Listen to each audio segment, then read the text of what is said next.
வணக்கம் நண்பர்களே. இன்று நம்ம கேலக்ஸி தமிழ் டிவியில திரை விமர்சனம் நிகழ்ச்சியில் தனுஷ் நடித்து திரைக்கு வந்துள்ள திரைப்படம் எப்படி இருக்கிறது என்று பார்ப்போம்.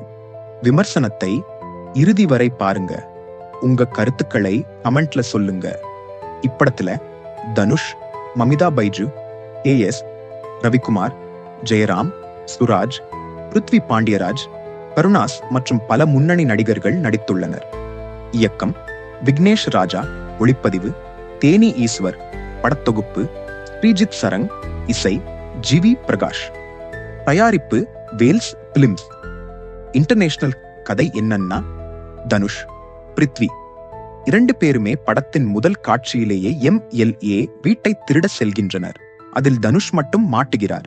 அவர் மாட்டும் ஸ்டேஷனில் உயர் அதிகாரியாக இருக்கும் சுராஜ் தனுஷ் மீது நிறைய கேஸ்களை போட்டு தனக்கு புகழ் கிடைக்க வேண்டும் என திட்டம் போடுகிறார்.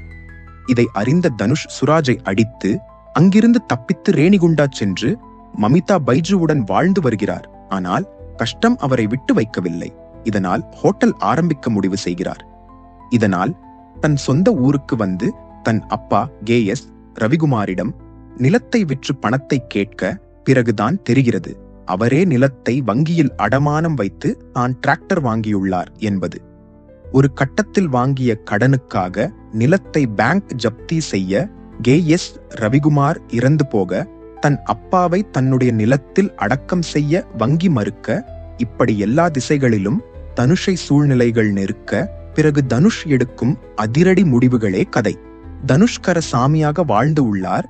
சிறுவயதிலேயே வீட்டை விட்டு ஓடிப்போய் வாழ்க்கையிலும் ஜெயிக்காமல் தவறான வழியில் சம்பாதித்து பிழைப்பை ஓட்டி மீண்டும் தன் அப்பாவிடமே வந்து நின்று கலங்குவது, பிறகு தன் அப்பாவே இறந்து போக அவருக்காக களத்தில் இறங்குவது என எமோஷனல் ஆக்ஷன் என கலக்கியுள்ளார். குறைவான திரை நேரத்தில் வந்தாலும் அழுத்தம் திருத்தமான நடிப்பை தந்து போகிறார் மமிதா பைஜு.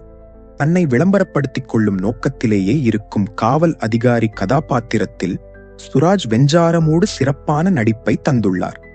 நயவஞ்சகம் செய்யும் கதாபாத்திரத்தில் ஜெயராம் தந்தையாக KS ரவிக்குமார் எமோஷனல் நடிப்பில் மனதை தொடுகிறார். கருணாஸ் மற்றும் பிருத்வி தனுஷுக்கு பக்கபலமாக இருந்து நல்ல நடிப்பை வழங்கியுள்ளனர். ஜிவி பிரகாஷின் பின்னணி இசை படத்துக்கு பெரிய பலமாக உள்ளது. ஒளிப்பதிவாளர் தேனி ஈஸ்வர் அவர்கள் கதை களமான ராமநாதபுரத்தின் வெக்கை வீசும் பரப்பு, அங்கு இருக்கும் தரிசு நிலம் என தேர்ந்த லைட்டிங் என்று அழகான யதார்த்தமாக படம் பிடித்துள்ளார். போர் தொழில் படத்தின் வெற்றிக்கு பிறகு விக்னேஷ் ராஜா இயக்கி இருக்கிறார். நல்ல கதை மற்றும் கதைக்களத்தை தேர்ந்தெடுத்த இயக்குனர். திரைக்கதை அமைப்பதில் தடுமாறி இருக்கிறார். முதல் பாதி மிகவும் மெதுவாக செல்வது சலிப்பை தருகிறது. இரண்டாம் பாதியில் லாஜிக் ஓட்டைகள் மற்றும் யூகிக்க முடிந்த காட்சிகள் இருந்தாலும் முதல் பாதியை விட நன்றாக இருக்கிறது. போர் தொழில் படத்தில் இருந்த விறுவிறுப்பு இப்படத்தில் இல்லை என்பது ரசிகர்களுக்கு பெரிய ஏமாற்றம். மொத்தத்தில் திரைப்படம் குறைகள் அங்கங்கு இருந்தாலும் ஒரு டீசெண்டான சஸ்பென்ஸ் படமாகவே உள்ளது. அதிக எதிர்பார்ப்பில்லாமல் செல்லும் ரசிகர்களுக்கு இப்படம் பிடிக்கும். இந்த விமர்சனம் பிடிச்சிருந்தா லைக் பண்ணுங்க, நண்பர்களுக்கு ஷேர் பண்ணுங்க. மறக்காமல் சப்ஸ்கிரைப் செய்து நமது சேனலுக்கு ஆதரவு அளிக்குமாறு அன்புடன் கேட்டுக்கொள்கிறேன்.